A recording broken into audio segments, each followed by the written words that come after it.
Há um ditado popular que diz assim: isso é coisa da sua cabeça. E geralmente a gente repete isso para alguém quando a pessoa está fantasiando, quando ela está com uma ideia que não corresponde à realidade. Bom, mas quando o assunto é ansiedade, é justo a gente dizer é coisa da sua cabeça? Até que ponto isso é verdadeiro? Há um fundo de verdade nessa afirmativa? Bom, acompanhe esse vídeo até o final para que você tenha a resposta a essa pergunta.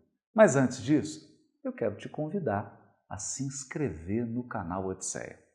O canal Odisseia faz parte do Odisseia Academy, um projeto amplo de educação e desenvolvimento humano que trabalha os aspectos emocionais, cognitivos, as habilidades e os potenciais da pessoa para que ela possa usar tudo isso a favor da construção de uma vida plena, de uma vida que vale a pena ser vivida.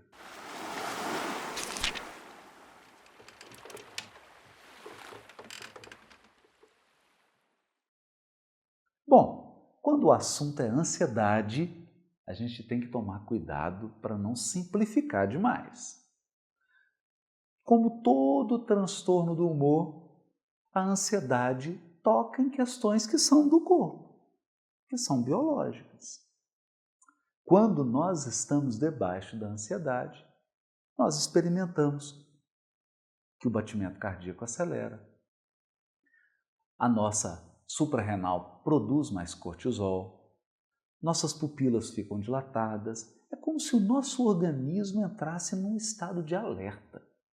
Ele fica preparado para enfrentar qualquer tipo de perigo ou ameaça.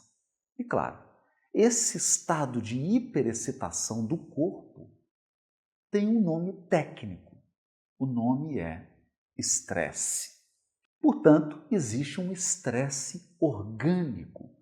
O nosso organismo está despendendo energia para ficar com o alarme ligado, para ficar nesse estado de alerta.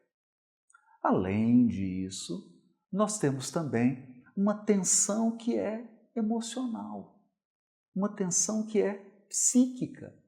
A nossa atenção está toda voltada para perigos e ameaças reais ou imaginados, presentes ou futuros. A gente fica ruminando o problema, a gente fica pensando no problema o tempo todo. Emocionalmente, a gente não consegue se desprender daquele problema. E é óbvio, isso tem um gasto afetivo, isso tem um gasto emocional. Não sobra energia para você sorrir, curtir a sua família, curtir os seus amigos, as pessoas que você ama, porque toda essa sua carga emocional está voltada para aquele problema, para aquela preocupação, para aqueles compromissos. Exatamente. O trabalho tem sido uma das maiores fontes de ansiedade. Por conta do trabalho, as pessoas ficam hiperfocadas. O tempo inteiro pensando na agenda de compromissos. O tempo inteiro querendo produzir cada vez mais e melhor, sem perceberem que há um limite corporal. O nosso corpo tem os seus limites.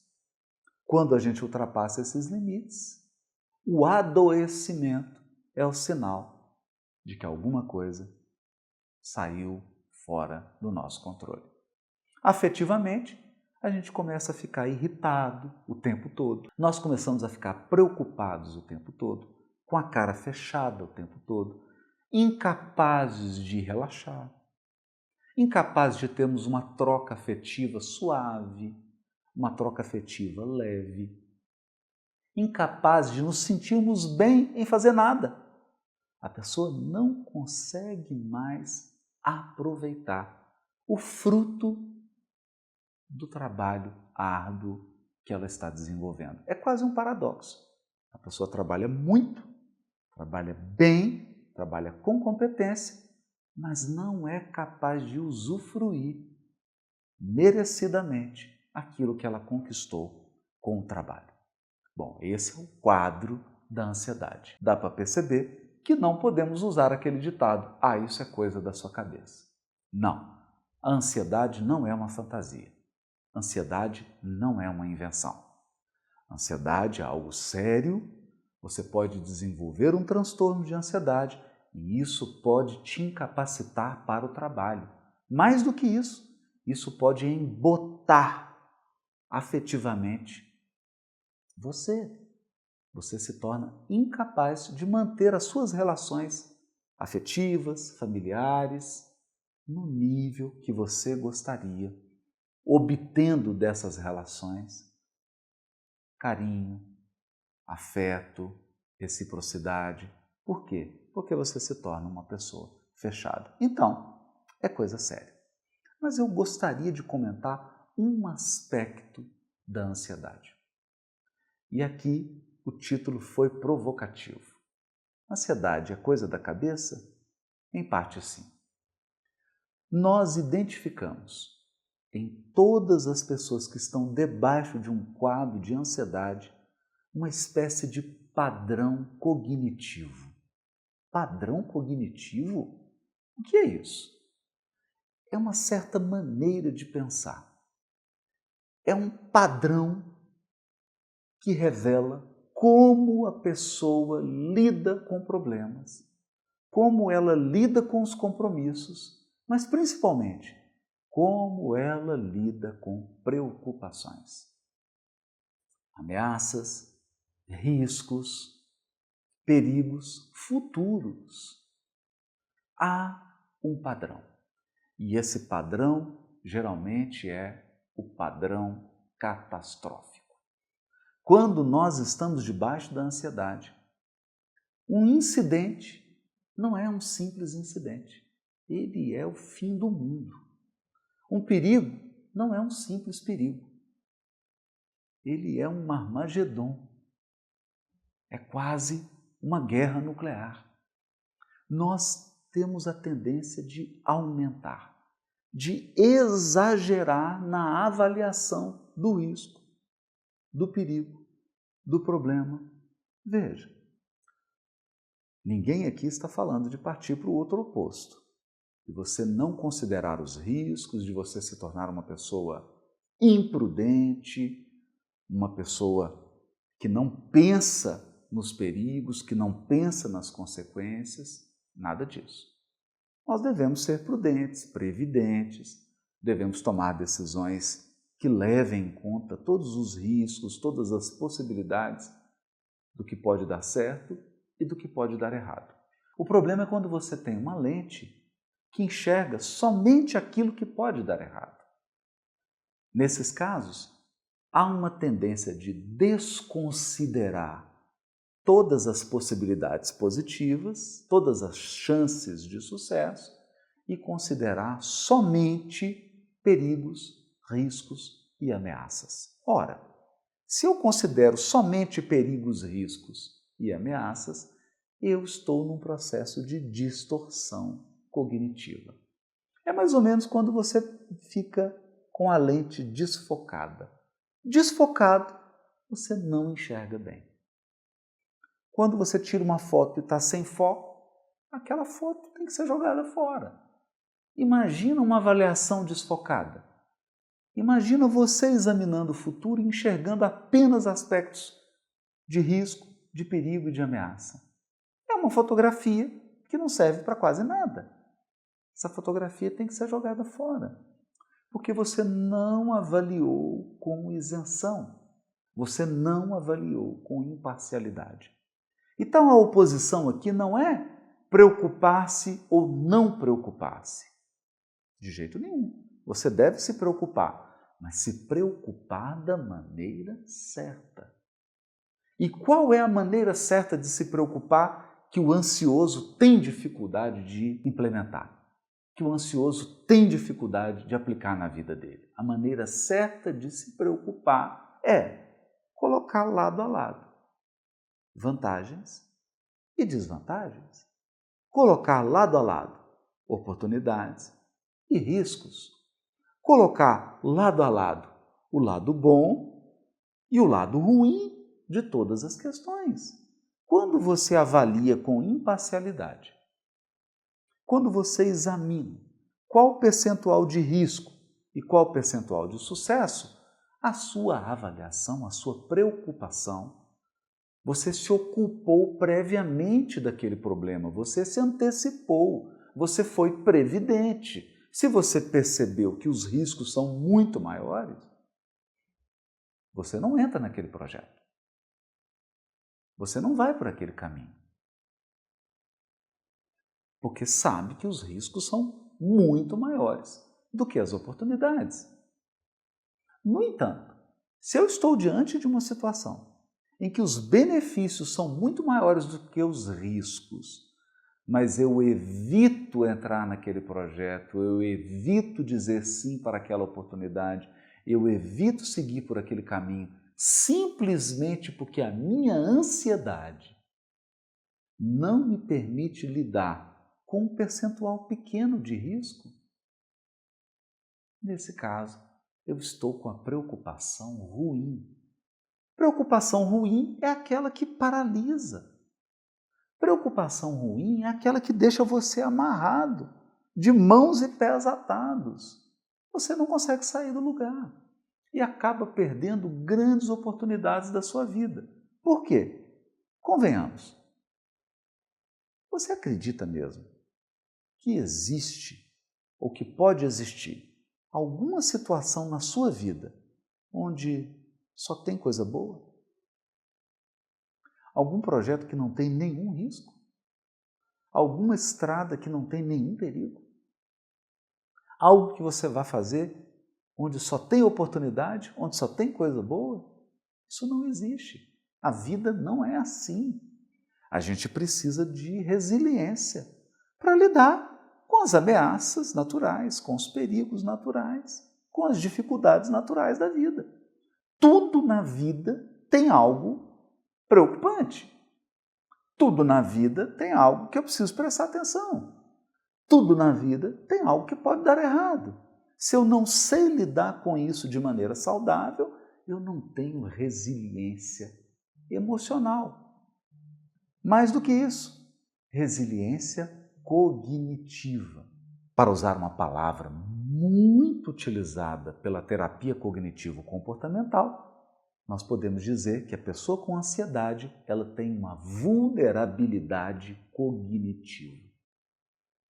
Ela tem uma fragilidade na mente. Não consegue avaliar adequadamente os riscos, os perigos e as ameaças. É aqui que nós chamamos a atenção.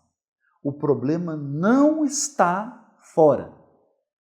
O problema está nas suas lentes. Nas suas lentes.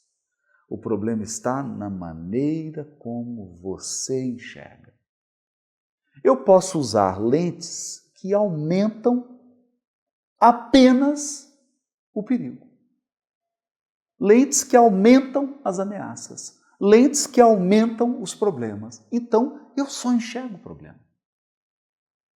Eu enxergo o problema onde o problema é mínimo. Eu enxergo ameaça e perigo onde quase não existe. Esse é um problema grave. Uma distorção cognitiva. Outra distorção cognitiva do ansioso. Ele tende a generalizar as experiências vividas. Então, se ele atravessou a rua, tropeçou e caiu, ele pensa: toda vez que eu atravessar a rua, eu vou tropeçar e vou cair. Toda vez que eu fizer isso, vai acontecer aquilo. Toda vez que eu encontrar com essa pessoa, essa conversa vai se repetir. Toda vez que a família estiver reunida, haverá uma discussão. Toda vez é uma generalização muito complicada. Porque eu estou pensando uma experiência que eu vivi, desafiadora, e estou acreditando que aquilo vai se repetir indefinidamente, como se eu entrasse num loop e a mesma experiência ficasse se repetindo, sem fim. Isso não acontece, a menos que eu queira. E geralmente é isso que o ansioso provoca. Ele acaba forçando as circunstâncias, ele acaba agindo de uma maneira que ele força as situações a se repetirem. Ele força as situações a se adequarem àquilo que ele quer que aconteça. É preciso, portanto, corrigir a maneira de pensar. Eu vivi uma experiência negativa, mas tenho que ter coragem de repetir para que dê certo. Tem que ter coragem de repetir para fazer diferente. Agora eu tenho experiência, agora eu já sei o que pode dar errado. E com essa experiência, com esse aprendizado, eu vou fazer de um jeito diferente. Eu vou fazer com que as coisas aconteçam de um modo diferente. Outra distorção cognitiva do ansioso. Ele pensa que tudo gira em torno da sua atitude, da sua pessoa, da sua personalidade. Então, um evento externo aconteceu porque ele pensou isso. Uma doença na família ocorreu porque ele sentiu A ou B. Como se o mundo fosse dependente exclusivamente da imaginação e do pensamento da pessoa. É o que nós chamamos de pensamento mágico. Eu acredito que sou o causador. Eu acredito que o mundo é como uma tela em branco e tudo o que eu penso, tudo o que eu sinto faz com que o mundo gire, faz com que o mundo aconteça. Não é bem assim. Mesmo que você esteja pensando coisas boas, mesmo que você esteja sentindo coisas boas, coisas ruins podem acontecer. E mesmo que você esteja pensando e sentindo coisas ruins, coisas boas podem acontecer. O mundo não depende exclusivamente da gente. Isso demanda um ajuste na maneira de pensar. Uma outra característica do ansioso é que ele perde a conexão com o propósito e com o valor. Veja, uma pessoa quer fazer um trabalho porque ama aquele trabalho. E aquele trabalho traz muitos benefícios, inclusive financeiros. Ela se entrega para aquele trabalho, ela tem sucesso naquele trabalho e ela começa a obter o retorno sonhado com aquele trabalho. Mas em determinado momento, uma distorção na maneira dela pensar, uma distorção na maneira dela ver o mundo, impede que essa pessoa possa usufruir do que foi conquistado. Aqui há uma mistura de culpa, de autoestima distorcida. Eu não consigo me ver como alguém merecedor, ou eu me sinto culpado pelo sucesso que eu obtive, ou eu acredito que não deveria estar recebendo tanto, ou eu acredito que eu não posso reverter todo esse bem que eu estou usufruindo em benefício para outras pessoas. E inconscientemente eu começo a ficar tenso, aflito, me boicoto, não consigo mais aproveitar as conquistas. Isso é muito comum em grandes artistas, grandes cantores, cantoras, em pessoas que obtiveram muito sucesso naquilo que elas fazem.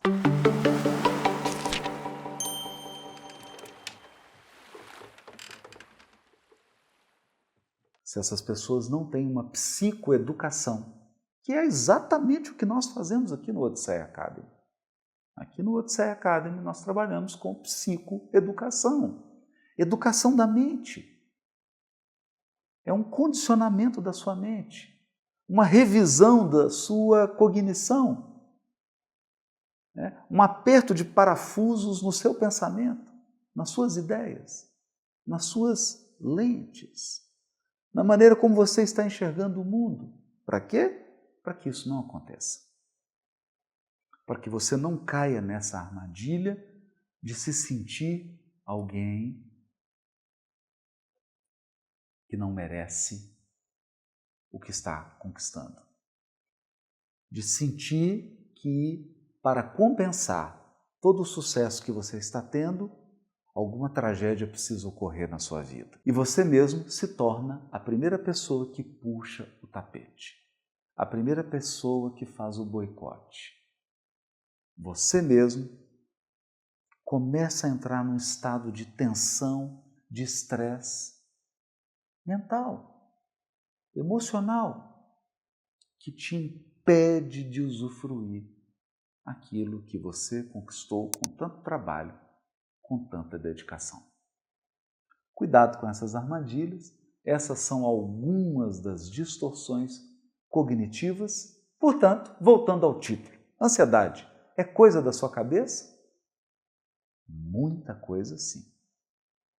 Muita coisa vem da maneira distorcida com que você está olhando para o mundo, para as pessoas e principalmente para você mesmo. Mas não se preocupe, não se apavore.